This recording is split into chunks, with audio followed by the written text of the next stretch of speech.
Gusto mo bang kumita online gamit lamang ang iyong cellphone? Hi, this is Sandy. Tuturuan kita ng mga tips kung paano kumita online gamit lamang ang iyong cellphone. Pwede mo siyang i-withdraw through PayPal and GCash, kaya huwag na natin palampasin. Punta na tayo sa ating video.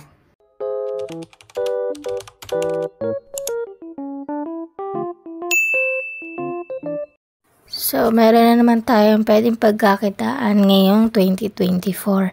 So, ayan, back to video. Download nyo lang si Push the Coin. So, ayan. So, after nyo i-download, yan, dyan kayo mapupunta after nyo i-open ang app.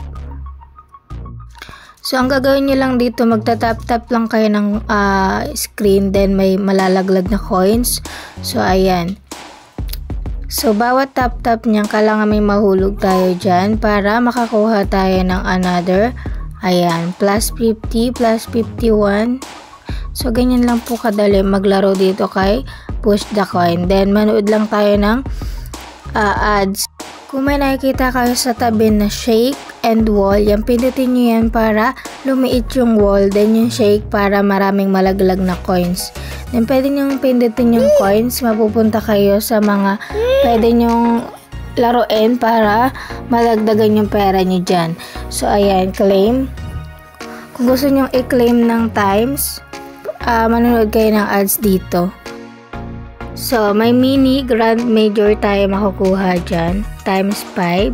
So, ayan, kung may nakikita kayong 1,100 dun sa taas na kulay green, ayan, pindutin nyo yan. Ayan. Manonood kayo ng ads para makuha nyo yan. So, ayan, nakuha natin yung 1,100 pesos. So, ayan, mapupunta yun sa ating money. So, ang tanong, paano mag-cash out dito sa app na to? So, punta kayo dun sa taas, cash out. Kung makikita kayo sa taas na cash out, pindutin nyo yun. Ay, yung current cash out natin dito is pwede GCash. So, mas natuwa ako kasi GCash yung cash out dito. So, ayan, ang minimum withdrawal dito is 55,000. So, meron pa lang tayong 2,200.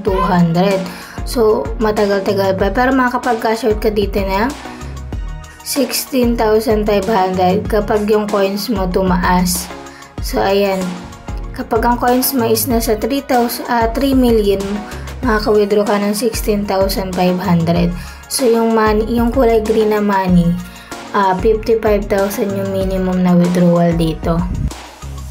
So, ayan. So, matagal-tagal pa natin mawi-withdraw to. Pero, tinry to ng kakalala ko. Sinabi ko na itry niya kung legit. So, ayan, so far. So, legit naman siya. Makaka-withdraw ka ng 16,500 in a week. Kaso, pag ika-cash out mo na siya, pending, then kailangan daw magbayad ng 250 pesos para ma-withdraw mo yung 55,000. So, ayan. Palagay ko fake tong app na to, so hindi ko na siya tinuloy. So kapag nakita niyo to sa ibang nagko-content na kino-content yung Push the Coin, so ayan, fake po ito, hindi po siya nakakapag-withdraw, kailangan talaga may bayad. So maganda sana to, kaso humihingi talaga siya ng bayad bago ipunta sa iyo yung pera. Kaya sa may ganitong app na Push the Coin tapos nilalaro pa rin hanggang ngayon, wag niyo na pong ituloy kasi fake siya. So ayan, wag din kayo magpapabudol na magbabayad kayo ng 200 pesos para makuha niyo yung pera, kasi may nakalagay doon kailangan niyo magbayad ng 200 pesos kasi 55,000 daw yung makukuha nyo. Hindi daw maglalabas yung GCash ng ganong kalaki. So, hindi siya recommended sa akin. So, ayun lamang po. Sana mag-subscribe kayo sa akin channel para updated kayo lagi sa aking mga upload. Thank you.